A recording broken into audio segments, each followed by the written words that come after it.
Now we have come to part 2 of week 4, which is vector spaces. We will try to cover span, basis, and dimension. So far in chapter 3 for this week 4, we already covered vector space and vector subspace in previous videos. And now we want to see the next 3 in this chapter for this week, which is span, basis, and dimension. Okay, first we will see what is a span of a set of vectors. Let's say we let V here be a vector space and let S equals to V1, V2 until Vn be a finite set of vectors in V. The span of S denoted by here, span S here, or span, and then you will have your V1, V2 until Vn inside the brackets, is the set of span equals to C1 V1 plus C2 V2 plus C3 V3 until Cn Vn, where the C here until Cn is belonging to real number. So in other words, to determine if every vector in V can be expressed as linear combinations. Remember this linear combination? We have learned last week how to calculate linear combinations of the vector S or not. So we determine if every vector V can be expressed as linear combination of vector in S or not. Span S is a subspace of V, right? So this is what a span of a set of vectors. What is the span of single vector? Okay, the span of a single non-zero, it must be non-zero vector in Rn, real number n, span V, which is the set of all scalar multiplies Cv, is a line through the origin determined by V. So this is the line here, if you can see, Cv, negative Cv, Cv, and this is our V. So this is the span here, the line through the origin determined by V. Okay, this is the line through the origin determined by V. The span of two vectors. The span of two linearly vectors, span V1, V2, which consists of all linear combinations C1, V1 plus C2, V2, is a plane. It's a plane. It's not a, before this is a line, right? Now it's a plane through the origin determined by V1 and V2. So this is our V1. Sorry, this is our V1, this is our V2. So the plane, so this plane on the gray area here is the span of the two vectors V1 and V2. So it is not a line anymore. So this is the span of CV1 plus CV2, the gray area there. Example number 1. Okay, we'll see. Let S be the subset of the vector space R3. So R3 again, very important here. We see R3, we have 3. Okay, defined by S equals to S negative 1, 0 for the first column, 1, 3, negative 2 for the second column, 1, 1, 4 for the third column. Show that V, which is the vector V here, which is negative 4, 4, and negative 6, is in the span. So how should we do this? Remember, before this we talk about linear combinations. We must go back to chapter 2 to understand how to calculate linear combinations in order to be able to successfully answer this type of question, which is span. How to solve it? First, we consider the equation. So we have R3, right? So we will have C1, C2, and C3. Again, this refer back to our linear combinations. Okay. and it will be equals to our v here. Alright, and then we make it into the form of augmented matrix. And then we do our row operations as usual in chapter 1 and chapter 2. I think we already covered this much about this. So we need to change it to echelon form. When we do all the calculations until the end here, where we get our reduced row echelon form here, we can see we can directly have all the answer of our C1, C2 and C3. Our C1 here is -2. Our C2 here is 1. Our C3 here is -1. Here. Now what we need to do? We need to put all back the C1, C2 and C3 inside the equation.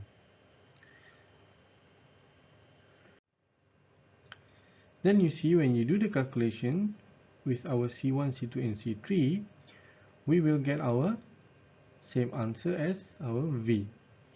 So this shows that V is a linear combination of vectors in S and is thus in span S. This is how we get the span. We need to have we need to have a very good understanding on linear combination and how to solve it. Example number 2. So we have V1 is 1, -1, 0. V2 we have -2, 3 and 1. V3 we have 1, 2, 4. Determine whether these vectors span R3. So again 3, that's why we have 3 here. Same as previous example, we will have C1 V1 plus C2 V2 plus C3 V3, where we will have 3 scalars here, C1, C2 and C3 for each of the vectors. Then we insert x1, x2, a variable parameter here, x1, x2 and x3 to be on the other side of the augmented matrix. Then we solve the augmented matrix in order to get our echelon forms. Okay, based from our echelon form here, we can get the value of the x3. Then based from this, we can calculate our value of x1, x2 and also our x1. The calculation I think we already covered in previous chapter 2 and chapter 1 on how to find the answer for, let's say, for this parameter x3, x2 and x1. So if you can get the answer for x3, direct answer for x3, x2 and x1, this shows that a solution exists for all choice of x1, x2 and x3, and thus the vector span R3. So this is the final answer. So that's the vector span R3 because we got a direct solution and it exists for all of the choices x3, x2 and x1. This is the continuation of example 2, whereby they show us, okay, when they got the row echelon form here and how to calculate the answer for the final answer. So you will get C3 is equals to, this one here, C3 equals to x3 minus x1 minus x2.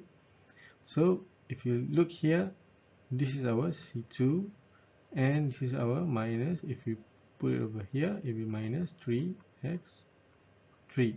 So we put our x3 here into the equation, okay, and you will get your answer for C2. What about C1? C1, this is our C1, and then we migrate our C2 and C3 here. So x1 plus 2x2 minus x3. Okay, so you put the equation x1 plus 2x2, this is our x2, okay, and x3, where you get from here, and we get your answer for example 2, which is 10x1 plus 9x2 minus 7x3. Now we arrive to the second one, which is basis for a vector space. A subset of B of a vector space V is a basis for V provided that it satisfies these two things. The first one, a subset B is linearly independent set of vectors in V, so it must be linearly independent. We already discussed this in our chapter 2, how to calculate the linearly dependent, how to see whether it is linearly dependent or not. And then the span of B must be equals to V, what we have just learned in the previous section on span. For any Rn, this is the standard basis and denoted by E1, E2 and En. Let's say for R2, if they say a standard basis, this is a basis, right? Subset B is a basis, so basis can be in many forms. But if they say a standard basis, let's say for R2, the standard basis is 1, 0, 0, 1. This is the standard basis for R2, standard. For R3, let's say the standard basis is 1, 0, 0, 0, 1, 0, 0, 0, 1. This is the standard basis. But of course, they can give you a subset of B, let's say here, is a basis. So basis can be anything. But if this is standard basis, this is the value of standard basis. Okay, we arrive to example 1. Show that set B here, we have 1, 1, 0, 1, 1, 1, 0, 1, 1, is the basis for R3. Okay, so we know if we want to calculate the basis, we must have to see whether it is linearly independent and it must be a span. Okay, so for this example, they show how to calculate the span first. Okay, it doesn't matter, you can calculate span first or you want to calculate the linearly independent first. It's up to you. So for 3 here, we know that linear combination, right? So we must have 3 scalars here, C1, C2, C3, and it is equal to the parameters A, B, and C. It can be anything, X, Y, and Z. It's up to you. Then we make it into the augmented matrix. Again, this is from the previous class. Alright. Then we will do the operations on this augmented matrix. Okay, and then until we have our row echelon forms. Alright, based from our row echelon forms here, we can say that we can have our solution for all our C's. Right? We can calculate the parameters here and we can map it towards all of our C's. Scalars. These show that a solution exists for all choices of A, B, and C. So we can say that span B is equals to the R3. So is it finished? No, we must go through the linear independence first because both of them must be true. The second criteria for this example is to find whether B is linearly independent set of vectors in V.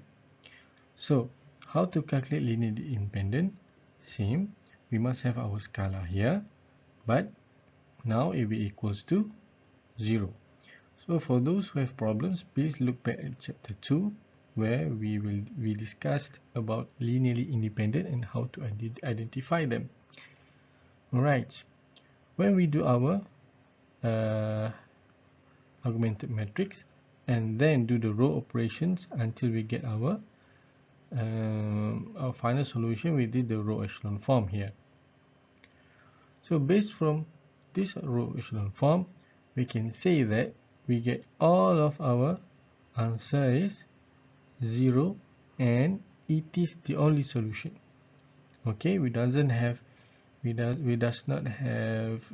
free variables, free parameter, we don't have that, and we can say that This implies that C1 is equals to 0, C2 is equals to 0, and C3 equals to 0. So we can say it is a trivial solution, and the set B is linearly independent.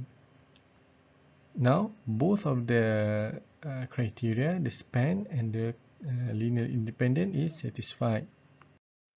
Alternatively, we can compute the determinant of the coefficients matrix and set of vectors is linearly independent if and only if, means that only if the determinant is non-zero, it cannot be 0.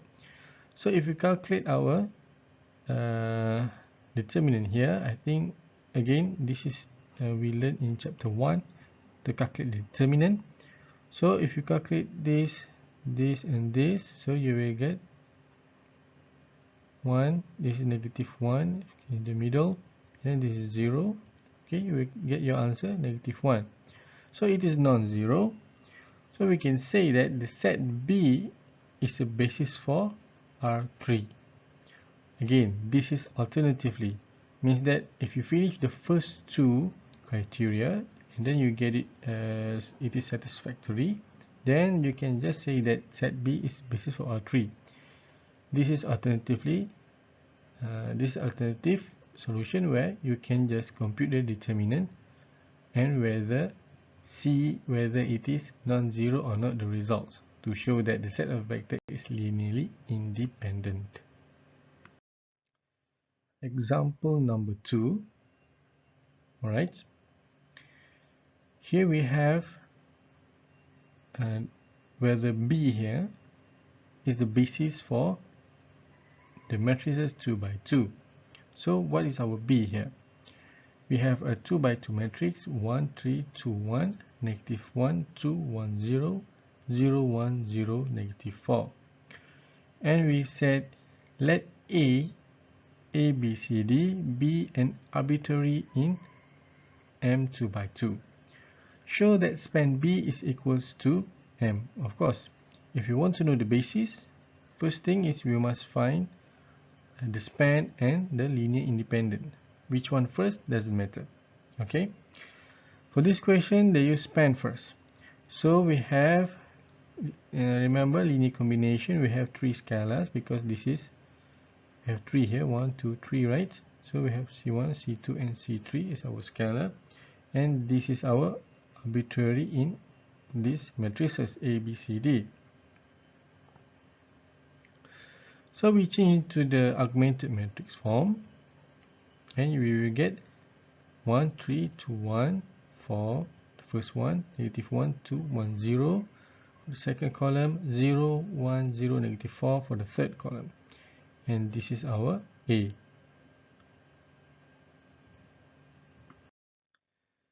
Then we do our row echelon form here from our augmented matrix. Then we can see that we got one solution here. We can observe that the linear system is consistent only if A plus 4B minus 7C plus D is equals to 0. So it doesn't have anything to, it doesn't have any value here. So in order for all these four to become a linear combination, it must have a direct value, direct solutions. So B does not span M 2 by 2 matrices. So do we need to calculate again the linear independence once we get the value of linear combination here is not consistent? No, because both of them must be satisfied. So we can just say, therefore, the set B is not a basis for M 2 by 2. We do not need to calculate the linear independent. Now we have come to the last topic for this week, which is dimension. Okay, what is dimension? Dimension of a vector space V denoted by dim V. If you see dim V, means that it asks for dimension, is the number of vectors in a basis of V. The number of vectors in a basis of V. If you find a basis of V, calculate the vectors, then it is the dimension. A zero vector space has zero dimension. If you have, let's say, one vector space, you have one dimension. If you have two vector space, two dimension. For example here, dimension of real number n here. So the basis is n. So the vector space, the basis in the vector space is n. So the dimension is n. The standard basis has n vectors. So we say we have e1, e2 until en. Okay. Next example, dimension of R3. So we will have our vector is 3, right? Vector in the basis is 3. So our dimension is also 3. We have, let's say here, E1, E2, and E3. We have 3, right? 3 dimension here because of our 3 bases. Another example of dimension here is about the matrices. This is the dimension of matrices M multiplied n. So Mn. The standard basis of matrices has Mn vectors. Means that M multiplied by n vectors is the standard basis. See the example here. Dimension of M 2 by 2, which is 4. So the dimension of it is 4, 2 by 2. So let's say S here is equal to the standard basis, which is 1 0 0 0 0 1 0 0 0 0 1 0 0 0 0 1. This is what we call a standard basis for matrices. This is the example of vector spaces of polynomials of degree less than or equals to n, Pn. Let's say the dimension is Pn, n is equal to n plus 1. The standard basis of polynomial has n plus 1 vectors. We can see here b is equals to 1x, x2, x2 plus 1, x3 plus 1 until xn. So n plus 1 here is the dimension. Usually, if the question wants you to find dimension, we will not give you directly the basis. As if you find a basis, you can directly find the dimension. So they will ask you, like this question, to determine a basis first, and then the dimension of the solution space of the homogeneous system. They give you a homogeneous system, you must find the basis, and then you can get your dimension of the solution space. Then we'll solve the homogeneous system using the augmented matrix, which into the augmented matrix form, and then we put 0 here. We will see whether it is linearly independent here. So we can find it here where final answer here in the echelon form, where x1, x3, and x4 and x5 are leading variables. x3, x4, and x5 is equals to 0. x3, x4, and x5 equal to 0. And x2 here is a free variables. So let's say for this example, they let x2 equals to a, and for x1, it will be equals to negative x2, which is negative a.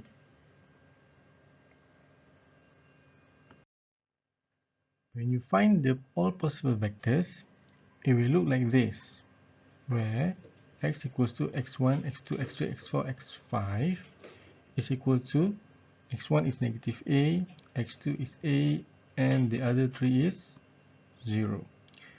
When you simplify it, you take out the a's from the basis here, we will find a, negative 1, 1, 0, 0, 0 is the answer.